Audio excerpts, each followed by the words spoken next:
Hello friends, स्वागत है आपका मेरे चैनल लिटरेरी माइंड में। इंग्लिश ऑनर्स से रिलेटेड वीडियोस के लिए सब्सक्राइब कीजिए मेरे चैनल लिटरेरी माइंड को और प्रेस कीजिए बेल आइकन को ताकि नोटिफिकेशंस मिलती रहे। नमस्कार दोस्तों, स्वागत है आपका मेरे चैनल लिटरेरी माइंड में। दोस्तों, प्रॉमिस किया था मैंने कि मैं रीजनिंग से रिलेटेड चीजें भी लाऊंगा इसी चैनल में। तो आज हम बात करेंगे डाइस प्रॉब्लम्स। ठीक है, तो डाइस प्रॉब्लम्स जो हैं काफी एग्जाम्स में पूछे जाते हैं। एसएससी, आरआरबी, इनमें जो है कई बार डाइस के प्रॉब्लम्स आ जाते हैं, तो काफी इंटरेस्टिंग होता है सॉल्व करना इन्हें। बस वही है कि बच्चे देख के फिगर छोड़ देते हैं, कई बार उन्हें समझ नहीं आता। तो सबसे इजी पार्ट मैं इसी को मानता हूँ, इसीलिए मैं इसी से स्टार्ट कर रहा हूँ। मोटिव भी यही है कि इजी से स्टार्ट करेंगे तभी आपको सारी चीजें इजी लगेंगी। ठीक है, तो मैं बता दूं, डाइस जो है एक्चुअली एक 3D फिगर है।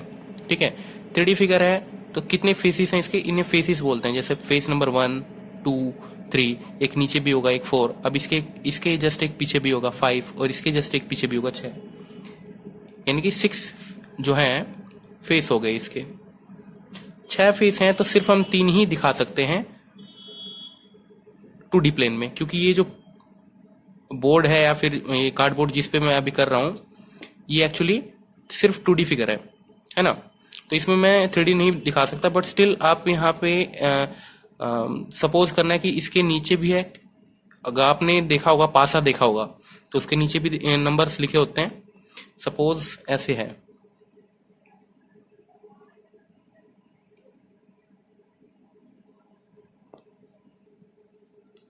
तो यहाँ पे मान लो नंबर है 1, 2, 3।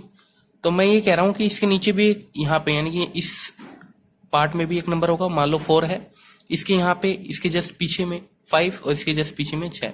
तो 6 फेसिस हैं, और पासे में जो है नंबर 1, 2, 3, 4, 5 और 6 यही लिखे रहते हैं। वो डॉट के फॉर्म में होते हैं, ऐसे 2 डॉट 3 डॉट ऐसे ही होता है। ठीक है, तो कहने का मतलब है कि इस टाइप से जो है पासा अपना होता है। तो स्टार्ट करते हैं क्वेश्चंस देख लेते हैं कैसे आते हैं इसमें। मान लो कि ये ऐसे आ जाए, ये दे दिया क्वेश्चन कि 1, 2, 3 है एक पासे में, दूसरे पासे में है 1, 5, 6, है ना। तो आपसे ये पूछ लेंगे कि 2 का अपोजिट जो है, 2 के अपोजिट में कौन है, ये पूछ लेंगे।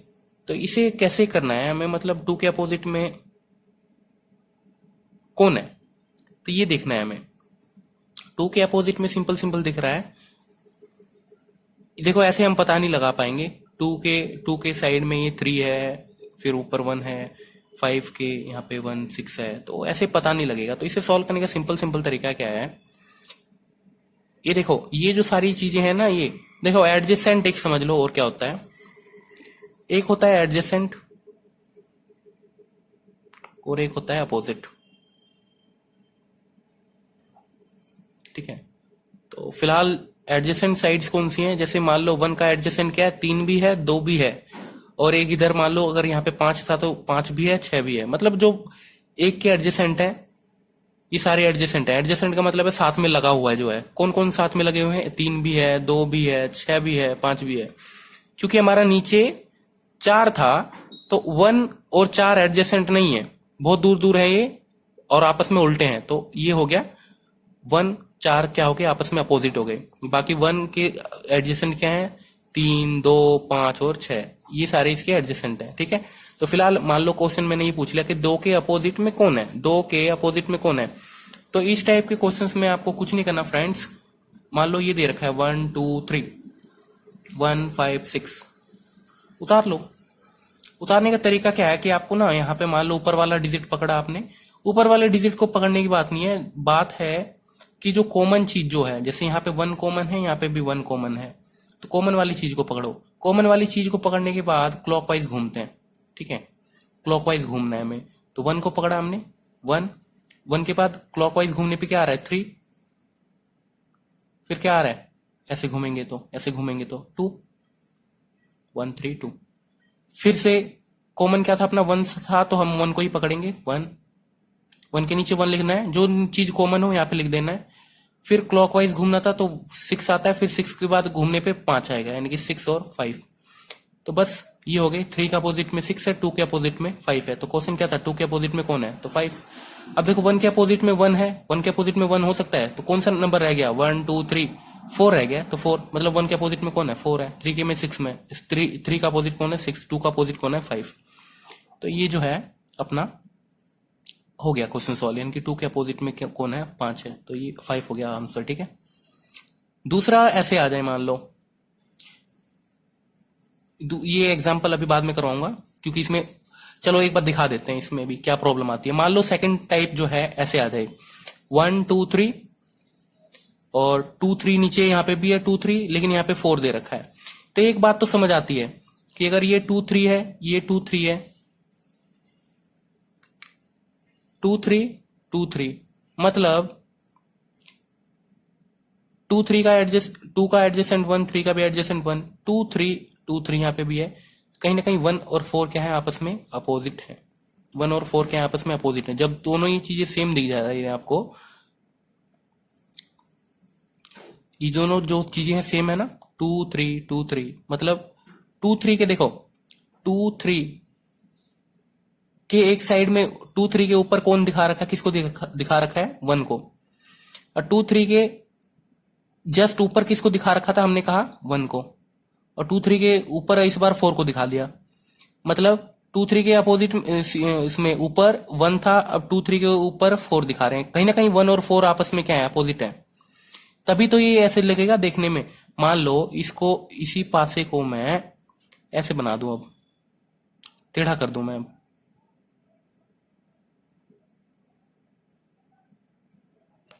जैसे ये 2 था, ये 3 था, ठीक है, यहाँ पे 4 था, 4 को मान लो यहाँ पे 4 था, इसको मैंने घुमा दिया पासे को, तो फिलहाल ये ऐसे बन जाएगा। मतलब बिल्कुल ही कितना घुमाया है,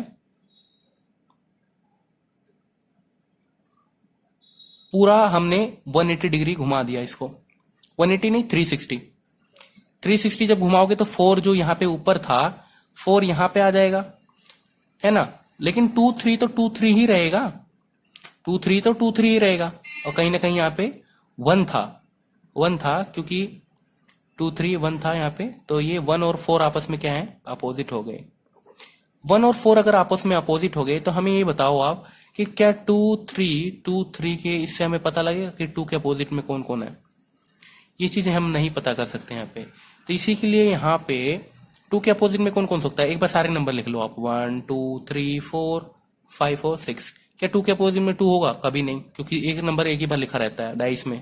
जो अपना स्टैंडर्ड डाइस है उसमें एक नंबर एक ही बार लिखा रहता है। वो तो अलग बात है कि हम डिजाइनिंग करके 2 को 2 बार रिपीट कर दे, 3 बार रिपीट कर दें, ठीक है।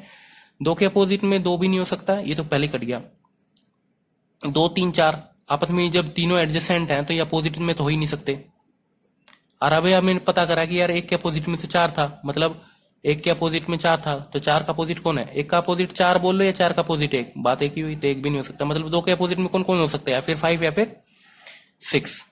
सिमिलरली 3 का देखेंगे तो 1 2 3 4 5 6 लिख लो आप। 3 के अपोजिट में 3 तो हो ही नहीं सकता, ये काट दो पहले ही।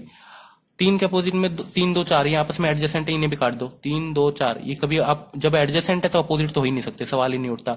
4 का अपोजिट 1 था, अभी अपने पढ़ा था, तो मतलब 5 6, इसमें भी 5 है। तो ये हो सकता है कि 2 के अपोजिट में 5 हो। अगर 2 के अपोजिट में 5 है तो 6 3 का अपोजिट हो जाएगा। समझ आ रहा है ना, 2 के अपोजिट में 5 है मान लो। क्वेश्चन में जो है क्लियर नहीं है, तो 2 के अपोजिट में कौन कौन हो सकते हैं, 2 आंसर हो सकते हैं, 5 या 6। 3 के भी 5 या 6। अगर 2 के अपोजिट में 5 है तो 6 कट जाएगा, यानी कि 3 के अपोजिट में 6 हो जाएगा, या 6 के अपोजिट में 3 हो जाएगा। कहने का मतलब ये था, ठीक है। तो फ्रेंड्स यही था। कुछ और क्वेश्चंस करते हैं तो क्लियर हो जाएगा इसके बाद, है ना। तो देखते हैं एक बार क्वेश्चंस कुछ। तो यहाँ पे देख सकते हो आप कि मान लो क्वेश्चन इस टाइप से दे दिया, 14 ही कर रहे हैं हम क्वेश्चंस। तो 6 3 2 है, 6 2 4 है, 6 5 4 है, 1 4 2 है। क्वेश्चन क्या पूछ लिया, मतलब ये 4 फिगर दे दिया आपको इस बार, और क्वेश्चन ये पूछ लिया, हमने वहां पे 2 फिगर लेके एग्जाम्पल पेश किया था, यहाँ पे 4 फिगर दे दी इस बार, और ये पूछ लिया कि 6 के अपोजिट में कौन है। तो बड़ा ही सिंपल सा है, वो वाला पकड़ो जिसमें सिर्फ एक डिजिट कॉमन हो। देखो 6 और 2, 6 और 2, तो ये पता लग गया कि 4 के अपोजिट में 3 है। 6 2 तो 4 के अपोजिट में 3 है। या इससे भी आसान तरीका, और इससे भी आसान तरीका, ऐसे वाले डाइस खोजो जिनमें सिर्फ एक ही डिजिट रिपीट हुई हो। जैसे यहाँ पे कितनी डिजिट रिपीट हुई है, 6 2 यहाँ पे तो 2 बार हो गई, दोनों डिजिट रिपीट हो गई, तो नहीं, इसे मत लो। 6 3 2 जहां पे सिर्फ एक ही रिपीट हुआ, ये देखो ये वाला 6 3 2 6 5 4, ये वाली फिगर और ये वाली फिगर जो है, इनमें डिजिट सिर्फ एक ही बार रिपीट हुए, वो सिर्फ है 6। तो 6 को पकड़ लो, 6 पकड़ लिया आपने। अब 6 को अगर पकड़ लिया तो क्लॉकवाइज घूमो, 6 2 3 इसको पकड़ा था, 6 था, 6 के नीचे 6 लिख दो वहां पे, उसके बाद क्लॉकवाइज घूमो 5 4। यहां पे ऐसे देख लो, वहां पे कुछ भी लिख रखा हो हमने, 6 2 3 6 क्लॉकवाइज घूमना है, 6 2 3 लिख दिया। इसमें क्लॉकवाइज घूमना है 6 5 4, 6 के नीचे 6 फिर 5 फिर 4, यानी कि 3 का अपोजिट 4, 2 का 5, यानी कि 6 का 1, 6 का 1, तो 6 का अपोजिट पूछ रहा है तो 1 टिक मार दिया हमने। ठीक है, ये भी तरीका था। तो ये तो था सिंपलेस्ट तरीका, जो बिल्कुल ही आसान था। अब बाकी ऐसे भी कोई कर सकता है कि कोई कहेगी 4 2 है, 4 2 यहाँ पे भी है, 4 2 यहाँ पे भी है, 4 2 के ऊपर में 6 था, यहाँ पे 4 2 के ऊपर में 1 है, तो कहीं ना कहीं 6 और 1 क्या हो गए, आपस में अपोजिट हो गए। तो 6 का अपोजिट कौन है, 1। तो बहुत सारे तरीके हैं करने को। और एक एग्जांपल देख लेते हैं, फिर आज का जो है ये है बड़ा ही आसान सा जो ये कॉन्सेप्ट है क्यूब वाला, ये खत्म हो जाएगा। ठीक है, इसके बाद क्यूब के और एग्जांपल्स करेंगे, डाइस के, सॉरी क्यूब नहीं, डाइस के। यहाँ पे है 6 4 3, यहाँ पे आप लिखते जाओ, नहीं समझ आ रहा यहाँ पे लिखते जाओ। 6 है, डाइस नहीं बना पा रहे मान लो, तो ऐसे लिख लो 6 4 3 1 3 4 4 5 और 6, अलग अलग हैं सारे, 4 5 6 और 3 2 1, 3 2 1। ये कैसे लिखे मैंने, 3 2 1 4 5 6, 4 5 6 ऐसे बना लिया मैंने, मतलब क्यूब नहीं बनाया मैंने। ठीक है, या डाइस नहीं बनाया, सॉरी क्यूब नहीं, डाइस नहीं बनाया। तो इसे सॉल्व करना है। इस बार इन्होंने पूछा है कि how many dots are there on the dice face opposite to the one with 3 dots. मतलब ये कह रहा है कि किसी के अगर ऊपर में 3 है, मान लो किसी के ऊपर में अगर 3 है तो उसका अपोजिट कौन हो, मतलब 3 का अपोजिट पूछ रहे हैं। सिंपल सी बात है, सिंपल सी बात है, 3 का अपोजिट पूछ रहे हैं। तो 3 के अपोजिट देख लो, ऐसे ही फिगर पकड़ो जिसमें सिर्फ एक ही डिजिट रिपीट हुई हो। 3 2 1 इसको नहीं ले सकते, 3 वाले को पकड़ो, हाँ ये रहा, ये वाला और ये वाला, 3 2 1 3 6 4, सिर्फ 3 रिपीट हुआ है, बाकी अलग है सारे। 3 की जगह 3, मान लो ये वाला ले रहे हैं तो 3 की जगह 3, और फिर क्लॉकवाइज रिपीट घुमा दो, 3 फिर 1 फिर 2। इसमें फिर 3 के नीचे 3 लिख लो पहले, उसके बाद क्लॉकवाइज घूम जाओ। क्लॉकवाइज ऐसे होता है 6 4, 6 और 4, मतलब पता लग गया, एक के अपोजिट में 6, 2 के अपोजिट में 4, तो 1 2 3 4, क्या रह गया, 5 रह गया ना, तो 3 का अपोजिट में 5, यानी कि 3 का अपोजिट कौन हो गया, 5। Simple solve. तो फ्रेंड्स, आई होप कि आज की वीडियो आप लोगों को अच्छी लगी होगी। अगर ये कॉन्सेप्ट आप लोगों को समझ आ गया तो प्लीज लाइक करना वीडियो को, सब्सक्राइब करना चैनल को, और अपने फ्रेंड्स के बीच में इस वीडियो को शेयर भी कर दो अगर वो थोड़ा बहुत सीखना चाहते हैं। डेफिनेटली मैं सारा जो है सारा कुछ अपलोड कर दूंगा। बहुत सारे कॉन्सेप्ट्स हैं अभी सीखने को। कॉन्सेप्ट्स कौन कौन से हैं एक बार मैं दिखा दूं आप लोगों को।